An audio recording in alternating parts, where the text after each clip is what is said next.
Hi everyone. Today we're going to recap the movie Woman of the Hour. A budding actress agrees to participate in a show called Love at First Sight. However, one of the three contestants vying for a date with her turns out to be a real serial killer of women. The events of the movie, based on true stories, begin somewhere in the state of Wyoming, amid its vast rolling hills. There, against the backdrop of picturesque landscapes, a young woman named Sarah is doing a photo shoot, led by photographer Rodney Alcala. At his request, Sarah talks about her life. She and her ex-boyfriend had dreamed of traveling through all 50 states. But even though mundane routine couldn't kill their adventurous spirit, they refused to settle down in one place for the sake of a peaceful old age. However, at some point, Michael, her ex, like a true gentleman without commitments, abandoned her. When Sarah begins to cry, Rodney tries to comfort her by gently wrapping his hands around her neck. She pulls away and suddenly realizes two things. This man is far from harmless, and there's no one around for miles. She tries to escape, but Rodney catches up to her, knocks her down, and strangles her. Realizing what he's done, Rodney performs CPR on the woman.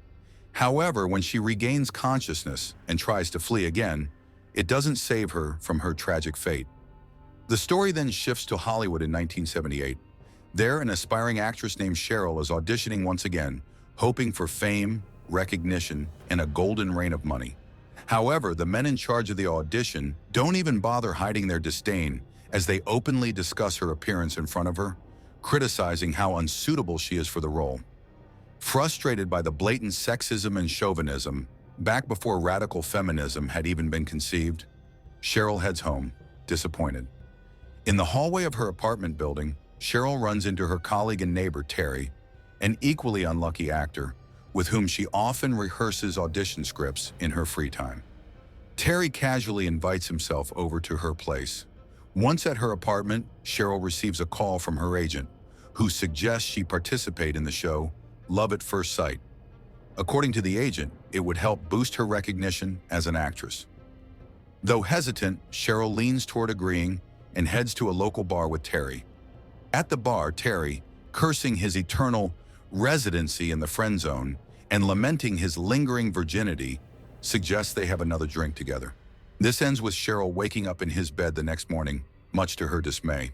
The story shifts to 1979 in the San Gabriel Valley, where a teenage girl named Emily is living on the streets. On the eve of Valentine's Day, February 14th, she spends the night on a park bench, eats leftover candy, and steals coins from laundromats by picking the locks. During one of her breaks in a building hallway, a wandering photographer named Rodney notices her. He offers her a chance to start a modeling career, commenting on her youthful figure and the way she fits perfectly in the frame of his camera. For Emily's debut photo shoot, Rodney takes her out to the California desert, far away from prying eyes and any potential witnesses. In 1978, Cheryl arrives at the studio for the shoot. There, makeup artists work their magic on her face, while the show's host fusses over which outfit would suit her best. He casually throws in some standard advice on how to behave in front of the camera. The filming begins shortly after. The host introduces Cheryl to the audience and explains the rules. Behind a partition are three single men. She can ask them any questions, except those about their real names, professions, or ages. Based on this anonymous Q&A, Cheryl must choose one of them to go on a date with. Under the blinding glare of studio spotlights, the story flashes back to 1971 in New York. There, a young woman named Charlie has just moved into a new apartment and is doing some renovations. After spilling paint all over herself, she takes a shower, causing her to miss the arrival of the movers delivering her furniture. Due to their tight schedule, the movers simply unload the furniture in front of her building and leave for their next job. This forces Charlie to ask for help from a random passerby, who happens to be Rodney, the photographer. Their friendly conversation over drinks after unloading her furniture slowly shifts into a tense confrontation. When Charlie asks him to leave, Rodney attacks her, strangling her and photographing her lifeless body as a souvenir.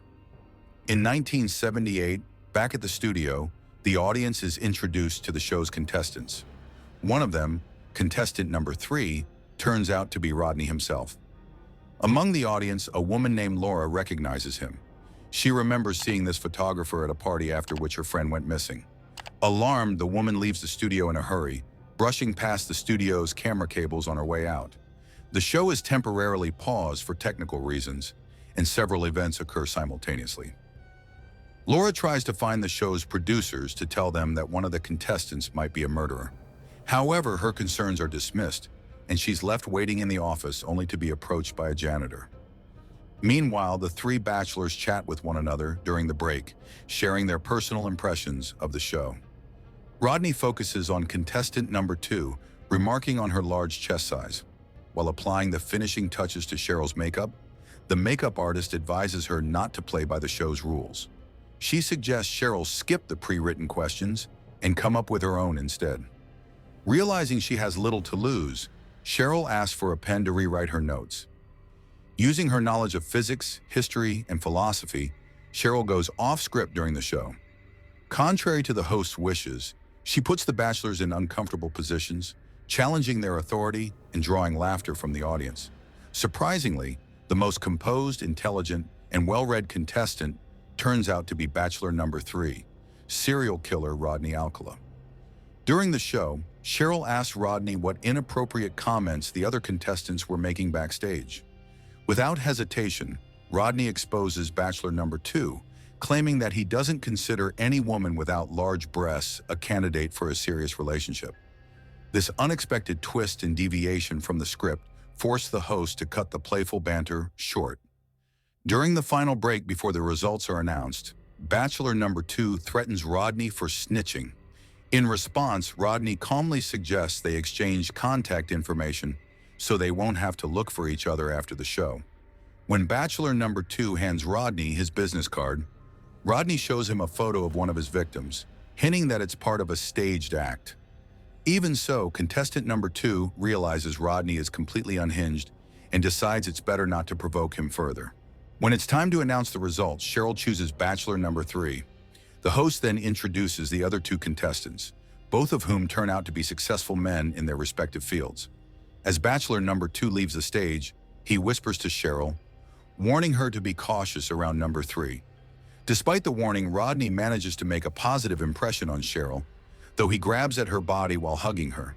The host congratulates them on their victory and announces that they will soon be heading off on an unforgettable, all-expenses-paid trip provided by the show's organizers.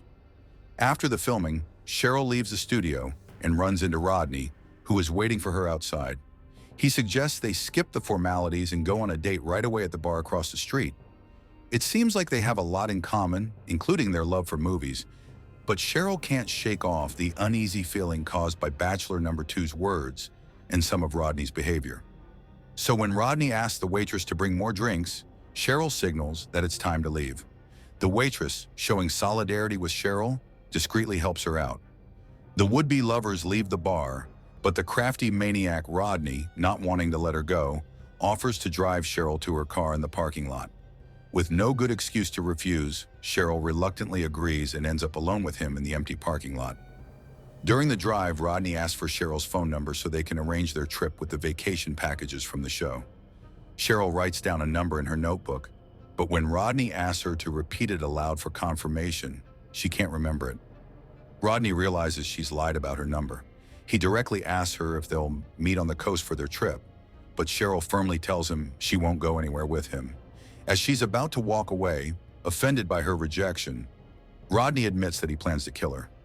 Understanding that he's no longer pretending and realizing she has nothing to counter him with, Cheryl starts heading to her car, retrieving her keys from her purse. Rodney doesn't follow immediately but catches up with her when she opens the car door.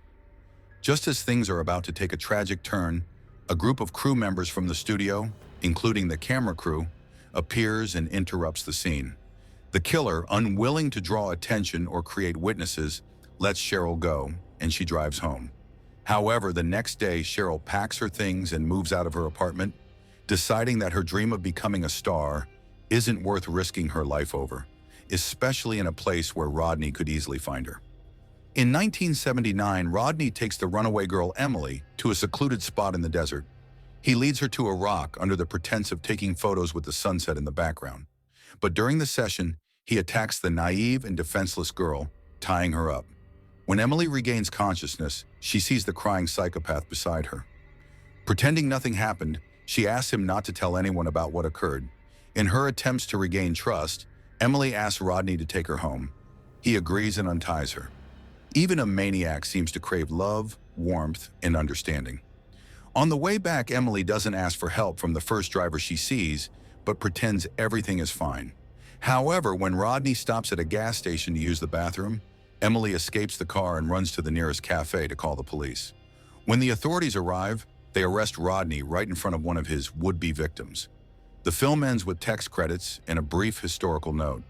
Rodney Alcala was arrested on February 14, 1979, after a young girl named Camille escaped from him. However, he was released on bail before his trial. At the time, he had already murdered a young woman and a 12-year-old girl. He was arrested again later. The investigation revealed that citizens, including surviving victims, had reported Rodney's suspicious actions for years, but the police did nothing. Rodney Alcala was convicted for the murder of several women and girls and sentenced to death. However, some believe he is responsible for as many as 130 murders. Even Emily's testimony couldn't help convict him. The serial killer Rodney Alcala died in prison from natural causes after spending 42 years in a cell.